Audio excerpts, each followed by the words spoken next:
ជម្រាបសួរពុកម៉ែបងប្អូនឥឡូវនេះខ្ញុំកំពុងស្ថិតនៅខាងជើងភ្នំសពៅនៃខេត្តបាត់ដំបងហើយតាមរយៈបទចម្រៀងមួយរបស់លោកតាស៊ិនស៊ីសមុទ្រអីគេជើងភ្នំសពៅបាទផ្ទាំងអើយផ្ទាំងអូនក្រែភ្នំសំពៅអូននាំបងទៅឲ្យស្គាល់ផៅញៀតទៅដល់ផ្ទាំងអូនទាំងយប់ណាត្រៀតឥឡូវខ្ញុំមកដល់ទាំងអាត្រៀតមែនអាត្រៀតនេះក្បាលប្រលប់ហើយខ្ញុំចង់បញ្ជាក់ថាភ្ញៀវទេសចរទាំងក្រៅស្រុកទាំងក្នុងស្រុកនៅតែមកជាហូរហែសម្រាប់ការមកមើលនៅភ្នំសពៅនេះហើយពិសេសពុកម៉ែបងប្អូនអាចឃើញទស្សនភាពរបស់ពួកគាត់ដែលកំពុងតែអង្គុយយ៉ាងត្រៀបត្រាបាទនេះច្រើនណាពុកម៉ែបងប្អូនបាទសិតតែភ្ញៀវបរទេសបាទសិតតែភ្ញៀវបរទេសបាទហើយក៏មានបងប្អូននៅក្នុងស្រុកយើងផងដែរកំពុងរងចាំមើលបជាវបាទដែលនឹងហើចេញពីរូងរបស់វានៅកន្លែងនេះហើយ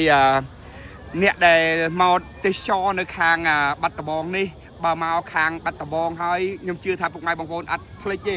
សម្រាប់ការមករងចាំមើលសត្វបជាវដែលហើចេញបាទពេលក្បាលប្រលប់នេះក្នុងការមករចំណីអញ្ចឹងហើយទាំងវងតែម្ដងឥឡូវនេះនេះហើយជាមូលហេតុដែលបងប្អូនប្រជាពលរដ្ឋខ្មែរយើងដែលជាអ្នកនៅក្នុងស្រុកផ្ទាល់បាទជាភ្ញៀវទេសចរហ្នឹងហើយពិសេសគឺមានភ្ញៀវបរទេសបាទច្រើនមែនទែនក្នុងការអង្គុយរងចាំមើលសត្វបជាវនេះទាំងអស់គ្នាអញ្ចឹងតំបន់ជើងភ្នំសពៅនេះគឺជាតំបន់ទេសចរមួយដែលតាក់ទាញហើយមានប្រជាប្រិយភាពមែនទែនសម្រាប់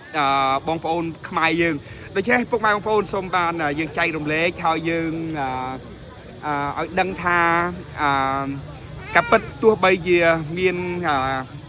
សង្គ្រាមកើតឡើងនៅតាមព្រំដែនក៏ដោយប៉ុន្តែតំបន់ទេសចរនៅក្នុងស្រុកយើងគឺមិនស្ងៀមស្ងាត់នោះទេពុកម៉ែបងប្អូនបាទហើយក្រៅពីភ្នំសពៅនេះដូចនៅភ្នំបាណន់នេះបាទក៏ល្អដែរក៏ជាតំបន់ទេសចរមួយតាមបែបធម្មជាតិមានជិះអាណូរីអីបាទអូ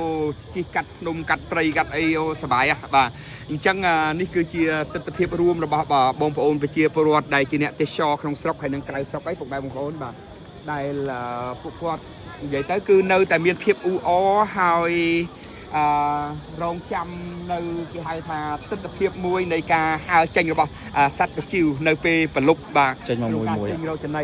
នេះមកបដា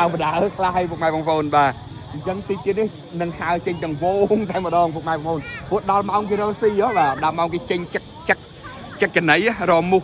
ចាប់ចំណីចាប់អីហ្នឹងបាទអញ្ចឹងហើយម្នាក់គឺរងចាំមែនទែនសម្រាប់ទស្សនវិជ្ជាមួយនេះបាទហើយខ្ញុំនៅតែនឹកស្មានមិនដល់ថាមានបងប្អូន